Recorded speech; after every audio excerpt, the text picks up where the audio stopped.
What's going on, everybody? Welcome back to the channel. My name is Hangos, and we're going to be reviewing the iPod Classic in 2023. The iPod Classic features a truly timeless design. When I place it next to all my other Apple products, it just feels so cohesive and like it aged gracefully into the lineup.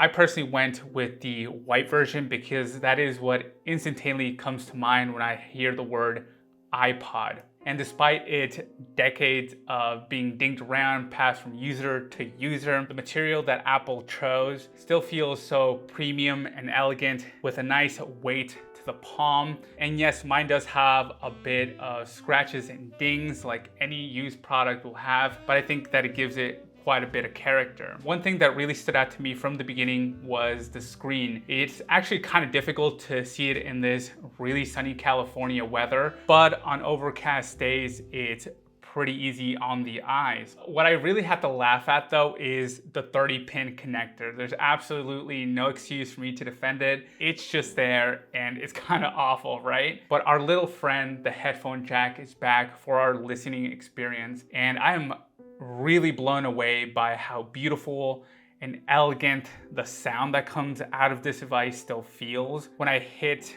that shuffle button and it picks the correct song for my mood, it is just like I'm being teleported back. I actually went with the 30 GB version, and that's more than enough for most people's catalog. And since it's analog, there's no algorithms unless you consider the shuffle mode, but it's actually kind of bad. That kind of depends on how big your library is. For me personally, it always felt like it landed on the exact same song. What was a completely new experience to me with the iPod Classic were podcasts. It was kind of wild to listen to talks about the Apple Vision Pro on one of Apple's most revolutionary products. However, I do want to be as honest as possible. Placing music onto the iPod is kind of time consuming, and it makes you really appreciate streaming as we have it today. It took me over an hour to put 3 of my favorite albums onto the device, correcting the artist name, the title, and of course, lacing that beautiful cover art, because it's not an iPod without the cover art. It can also be a little adventure to find old CDs and MP3s on your computer to place on there, so have fun on that adventure. The user interface on the iPod Classic is also insanely minimal. I'm not even joking. Yes, you can see the cover art for the songs, but not the podcast. I personally think that the best user interface is on the very last iPod Classic. I'm a very big podcast listener, and it was kind of a bummer to me that the podcast section isn't on the very front of the menu. Instead, I had to do a bunch of drilling to get to the podcast that I wanted, and I just find it much easier to go from song to song than from song to podcast. If you're doing something that requires a lot of your attention, just don't even attempt to do it. Something that I discovered during my review was that not all iPod Classics come with the voice note feature, which was something that I really wanted. I even went out of my way to get the headphones with the mic, but that was actually just a very big bummer to me. And speaking of the headphone experience, I personally wanted the full iPod experience, so I went out of my way to go onto Amazon and look for Earpods with a wire.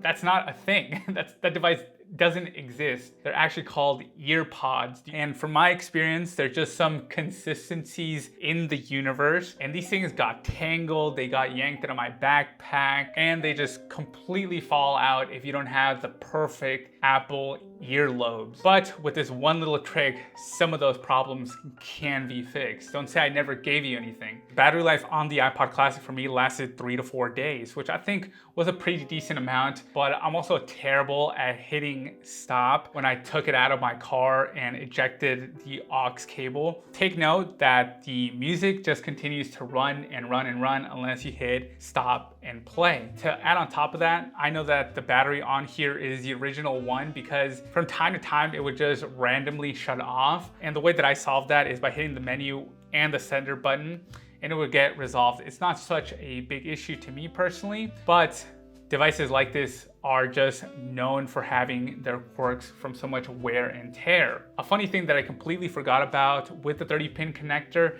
is that you can't just yank it out of the device. You actually have to hold down 2 small prongs on the side of the cable. So just be aware of that so you don't damage the bottom. I also just want to briefly mention the computer experience. My device did work with Apple Silicon running Ventura, and I'm pretty sure it'll work with anything below that. But it feels like it's the first time that the ecosystem goes backwards, as Apple did discontinue iTunes. You'll find your information now in Apple Music and the Finder, and you have to use those 2 programs to manage your music. I just thought it was kind of weird that it's not fully integrated into Apple Music. And then there's the price. Depending on how you personally value the nostalgia factor, the coolness, the scarcity, there's so many things at play. But I don't think anyone should be paying over $120 for an iPod like this. What I really find cool about the iPod community though is that many people are putting brand new SSDs and batteries onto this, and they're even hackable. I think it's the iPod Classic 5 and up that have that capability. To wrap things up, what really is important to me though is that nostalgia factor. I think that this is one of the first devices that really made me excited about tech. I just remember being like a tween/teen, not paying attention to a single adult except for one man, Steve Jobs. I remember him going up there and it's like thousands of songs in your pocket, and it's called iPod. I didn't even know what to think about it. I just knew that it was cool. It's what everybody else wanted, and I wanted to have it so badly, but these things were so unbelievably expensive back then. And that's why I personally went out of my way to get one. To me, it just feels like a beautiful device that any Apple collector is happy to have. But let me know your thoughts, your opinion. What does the iPod mean to you? I'll have all the resources plus the videos that I made, so it's a little tutorial down below. But I always love to hear your thoughts and your opinions. Make sure to follow me on Twitter and Instagram, and maybe even Threads if that is a thing that I decide to sign up for down below. But as always, I thank you so much for your time and your attention. My name is Asmi Hongos, and I'll catch you in the next one.